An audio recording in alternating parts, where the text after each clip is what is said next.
Assalamualaikum warahmatullahi wabarakatuh. Halo teman-teman semuanya, perkenalkan nama saya Melisa Gita dengan NIM akhir 231. Di sini saya ingin menjelaskan general review materi sosiologi hukum. Oke, yang pertama saya ingin membahas tentang pengertian sosiologi hukum. Sosiologi hukum merupakan cabang ilmu sosial yang mempelajari hubungan antara hukum dan masyarakat. Kajian ini memandang hukum sebagai fenomena sosial yang lahir, tumbuh, dan berkembang sesuai dinamika masyarakat. Sosiologi hukum tidak hanya membahas norma hukum tertulis, tapi juga bagaimana hukum dipahami, diterapkan, dan diterima oleh masyarakat. Perspektif ini menunjukkan bahwa hukum berfungsi sebagai alat untuk menciptakan ketertiban, menyelesaikan konflik, dan merekayasa perubahan sosial. Sebagai disiplin interdisipliner, sosiologi hukum melibatkan analisis tentang institusi hukum, aktor hukum, serta dampak hukum terhadap perilaku sosial. Kemudian, materi yang kedua membahas hukum dan kenyataan masyarakat.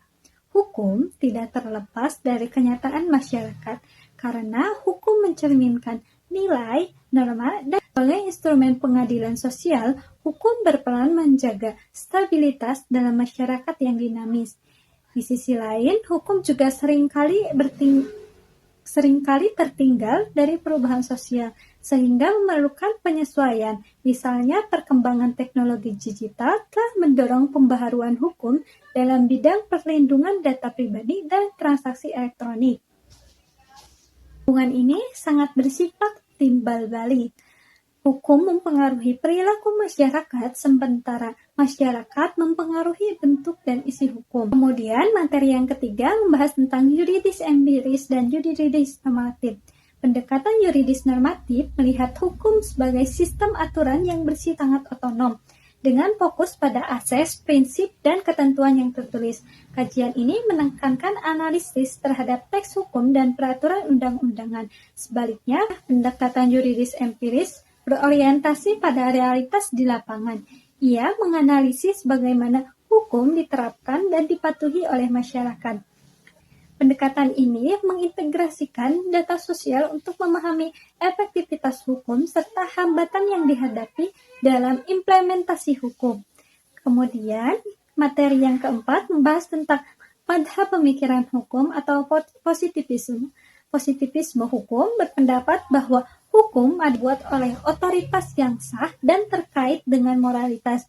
Hukum dilihat sebagai sistem tertutup yang terdiri dari norma-norma. Tokoh madhab ini adalah John Austin yang mendefinisikan hukum sebagai perintah dari penguasa yang memiliki kekuasaan. Sementara itu, menurut Hans Kelsen memperkenalkan teori hukum murni yang menghapuskan elemen sosial dan moral dari kajian hukum. Kemudian, materi yang kelima membahas tentang madhab pemikiran hukum atau sociological jurisprudence. Madhab ini dipelopori oleh Rothschild yang menganggap hukum sebagai alat rekayasa sosial. Ia menekankan bahwa hukum harus berfungsi untuk menciptakan kesejahteraan sosial.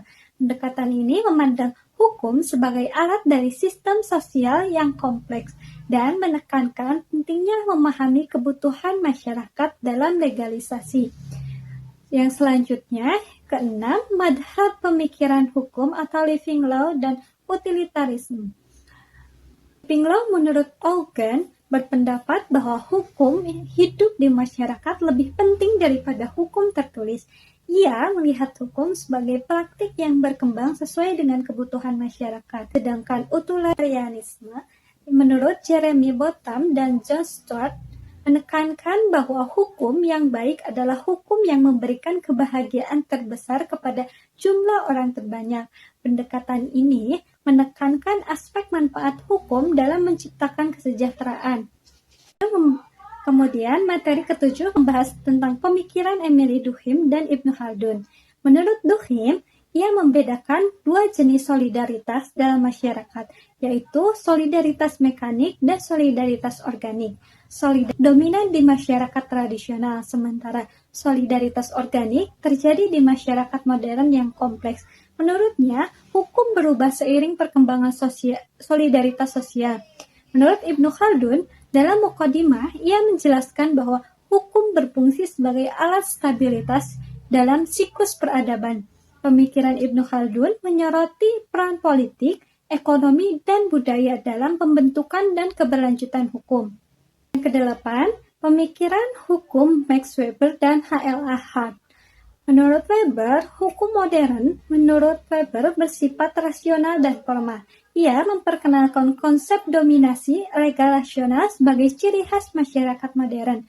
Weber juga menyoroti hubungan antara hukum dan kapitalisme. Menurut H.L. Hart membedakan antara aturan yang mengatur perilaku dan aturan yang mengatur pengakuan, perubahan, dan penegakan aturan dasar. Konsep ini menjadi landasan penting dalam positivisme hukum modern. Kemudian materi ke-9 membahas tentang efektivitas hukum. Efektivitas hukum diukur dari sejauh mana hukum diimplementasikan dan dipatuhi oleh masyarakat. Faktor-faktor yang mempengaruhi efektivitas hukum meliputi penegakan hukum yang adil, kemudian kesadaran hukum masyarakat, dan kesesuaian hukum dengan nilai dan kebutuhan sosial. Misalnya, hukum yang tidak relevan atau bertentangan dengan nilai masyarakat cenderung diabaikan. Kemudian, materi ke-10 membahas tentang law and sociological control. Hukum adalah alat kontrol sosial yang menjaga ketertiban dengan memberikan sanksi bagi pelanggaran norma. Selain itu, mencegah kekacauan, hukum juga berfungsi untuk mengatur interaksi sosial, melindungi hak individu, dan menjaga keseimbangan kepentingan dalam masyarakat. Kemudian materi yang ke-11 membahas tentang social legal studies. Pendekatan ini mengintegrasikan hukum dengan ilmu sosial lainnya untuk memahami interaksi hukum dengan masyarakat. Social legal studies tidak hanya menganalisis hukum dari aspek normatif, tetapi juga mempengaruhi dan dipengaruhi oleh faktor sosial, budaya, dan politik. Kemudian, materi ke-12 membahas tentang progressive law. Hukum progresif adalah pendekatan hukum yang fleksibel dan berorientasi pada keadilan substansif. Menurut Sajib Tarahajo menekankan bahwa hukum harus melayani manusia, bukan sebaliknya. Pendekatan ini sangat relevan dalam menangani kasus-kasus hukum yang kompleks dan membutuhkan solusi kreatif. Kemudian materi ke-13 membahas tentang legal pluralism. Legal pluralism mengaku keberadaan berbagai sistem hukum dalam masyarakat, seperti hukum adat, hukum agama, dan hukum negara.